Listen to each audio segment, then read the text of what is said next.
Assalamualaikum warahmatullahi wabarakatuh. Hello everyone. I hope you're doing great today.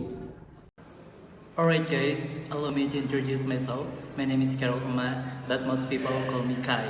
I am currently pursuing my studies at the University of Mataram, where I am majoring in English education. My passion for language and teaching led me to this field, and I have been honing my skills and knowledge ever since. It's a pleasure to me to be a presenter. So, today I'm excited to present to you my PowerPoint presentations on the topic of teacher professional learning and early childhood education inside from a mentoring program. This presentation covers various aspects of professional development for teachers in early childhood settings. Throughout this presentation, I am to share insightful information and engage in a meaningful discussion with you all. I encourage you to stay tuned, ask questions in the comments, and participate actively. To give you a brief overview, my presentation is divided into several sections.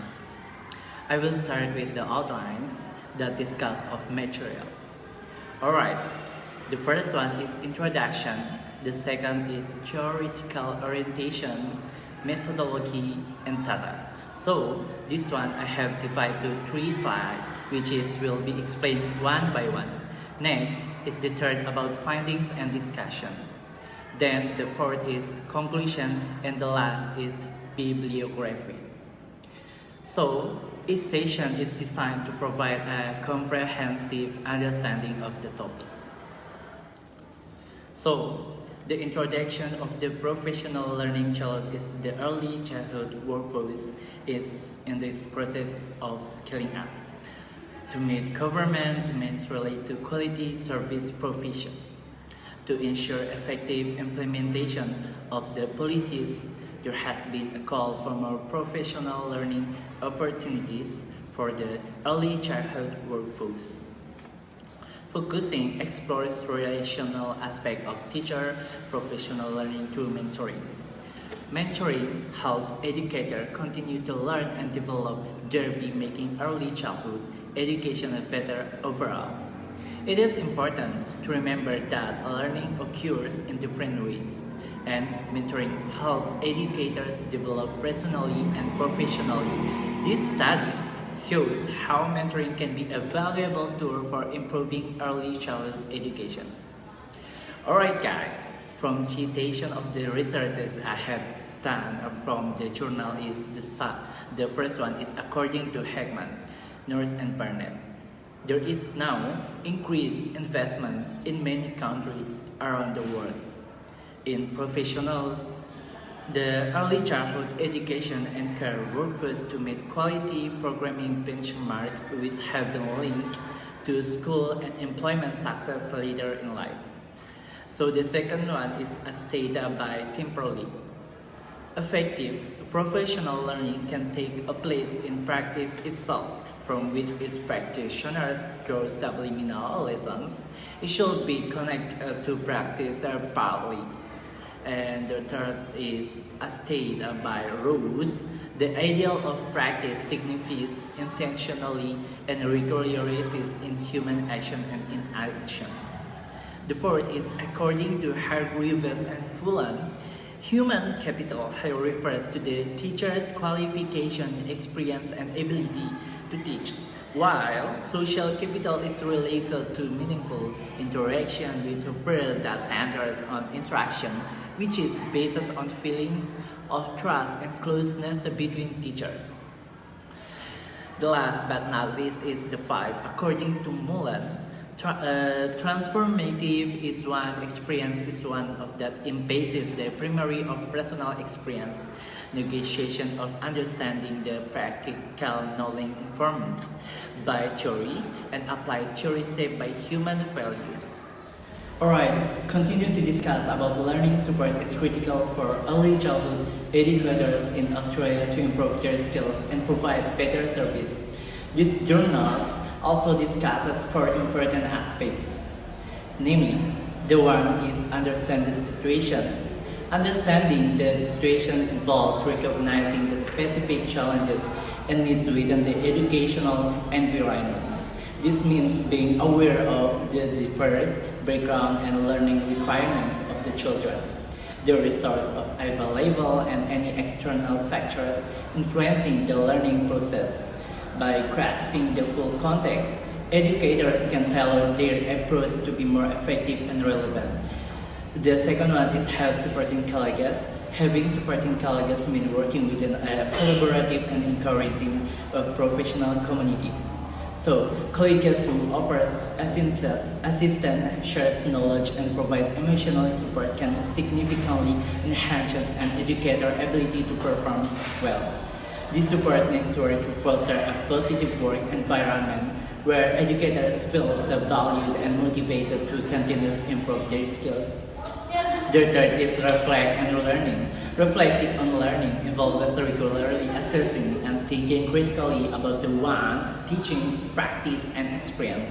These reflections help educators identify what strategies are working, which areas need environment, and how they can adapt their methods to better meet the needs of their students. Reflection is the key part of professional growth and development, leading to more effective teaching. Alright guys, and the last is about accept change. Accepting change is about being open to new ideas, methods, and technologies in education. The field of early childhood education is constantly evolving, and educators must be willing to adapt and embrace this change.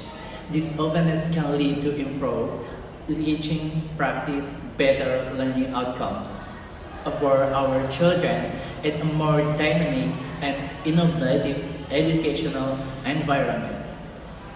So guys, effective professional learning for early childhood educators through mentoring is critical to meeting the demands of quality service provision, particularly in Australia, where there has been significant investment in the professionalization of the early childhood workforce. This article drawn from the state-level professional mentoring program for early childhood teachers in Victoria, Australia. They highlight four key aspects of effective professional learning: context, collegiality, critical, and change. Alright, the first one is understanding the context is critical. Recognizing is the relationship between individual aspiration and system needs. The second is collegial relationships are critical to professional growth, emphasizes the importance of the supportive peer network. Third is a critical reflection. In a safe learning environment, encourage deeper understanding and development. And finally, fourth, recognizing that teacher learning occurs in various domains such as professional discussions, pedagogical knowledge, and social capital underscores and the need for a holistic approach to professional development. By incorporating professional learning into practitioners' work, mentoring facilitates reflection and continuous improvements. This provides opportunities for dialogue, knowledge, enhancement, and personal growth, ultimately improving the quality of early childhood education and care. This study underscored that the importance of considering consistently factors in designing professional development programs such as mentoring and conceptualizing learning as a social practice embedded in the educator's daily work. Alright guys, focus to this subtopic about theoretical orientation. In critical realism as a social practice, the theoretical orientation of this research is based on the concept of professional learning through mentoring as a social practice. This approach emphasizes the relationship between subjective meaning systems and the objective. The objective condition of the social space where learning takes place. Researchers use a critical realism's perspective to understand and interpret mentoring experience as a social practice. So what is critical realism? Critical realism is a philosophical approach that combines the belief in a reality independent of our perception. Realist ontology. with an acknowledgement that our understanding of this reality is mediated by social, cultural, and linguistic factors, which is its critical stance. In a sense, by applying a critical realism perspective, this research seeks to provide a comprehensive understanding of professional learning through mentoring as a social practice. It aims to bridge the gap between subjective experiences and objective conditions, offering insight into the complex interplay between individual agency and social structure in the context of mentoring. The methodology is interpretive and qualitative, aimed at understanding the subjective experiences and perceptions of the participant. The study uses an inductive analysis approach, where the data are carefully read and coded to identify themes. The methodology involves triangulating data sources and collection methods to ensure a comprehensive understanding of the mentoring experiences. The specific methods used include University of Mataram interviews and focus group discussion with early childhood coordinators and preschool clusters, managers, application statement from mentors and mentors, pre-mentoring program evaluation or PMPE statement, post-mentoring program evaluation of Pompeo statement, shared learning day reports. Alright guys, the data collected for this study are qualitative in nature and derived from multiple sources to capture the mentoring experience comprehensively. The specific types of data includes application statement. These include statements from 84 mentors and 26 mentors, providing initial insight into their expectations and goals. Pre-mentoring program evaluation PMPE statements collected from 65 mentors and 21 mentors. These statements provide a baseline understanding of participants' participation before the mentoring program.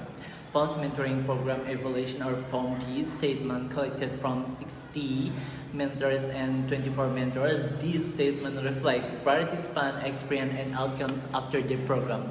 Shared learning day reports. Reports are from both mentees and mentors that document collective learning experiences and reflections.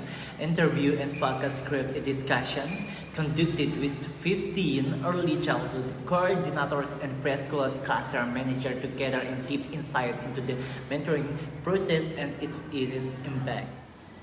So guys, by using this combination of theoretical orientation, methodology, and data collection, the researchers aims to document and analyze the transformation of the professional attitude and behavior of early childhood educators through their mentoring experience. This approach allows the researchers to understand how professional attitudes and behaviors are formed and changed within specific social and structural contextual.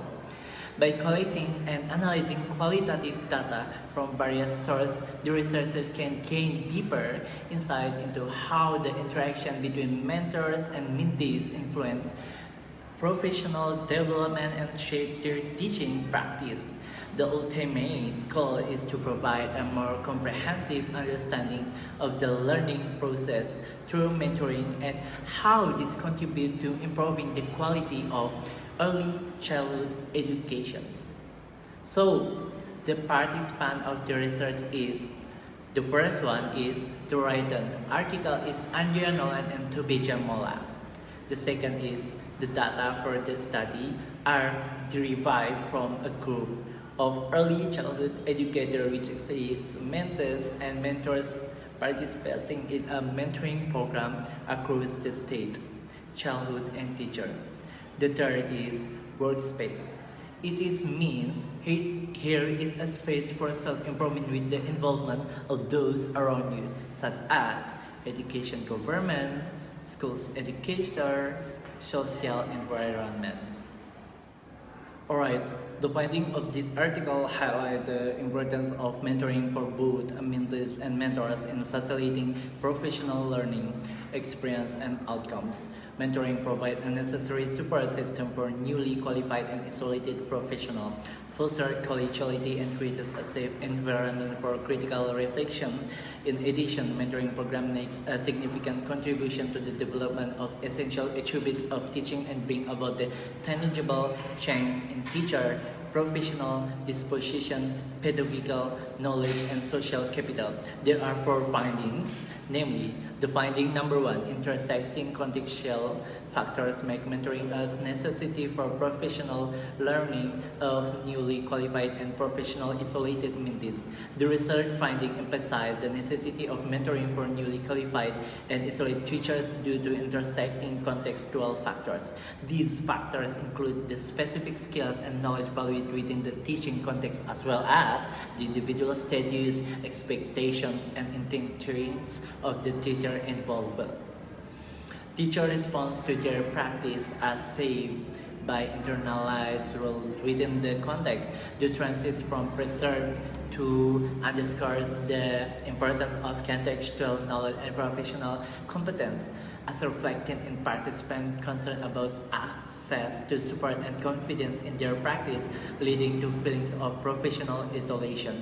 The findings number two is mentors and mentors alike value collegiality as a core element of an effective mentoring program. So, both of participants about mentors valued collegiality as a core element of an effective mentoring program. Professionally, isolation occurs when the one social networking at work as influential in some way, either quantitatively or qualitatively, leading to teacher stress. Professional learning through collegial interaction and networking is essential in times of change. Collegiality in mentoring allows participants to build a learning environment where they can safely and collaboratively exploring their assumptions and beliefs about the teaching and learning process. So guys, the finding number two is taking advantage of collegial and safe learning environment mentees engage in critical reflections. The study reveals that in a collegial and safe learning environment, participants engage in critical reflection, questioning the assumption underlying their practice.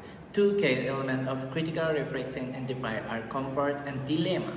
Comfort, fostered by openness, trust, and confidentiality, allow for free discussion of expressions and concerns, creating a safe environment with non-judgmental communication, enable participants to reflect deeply on their practice.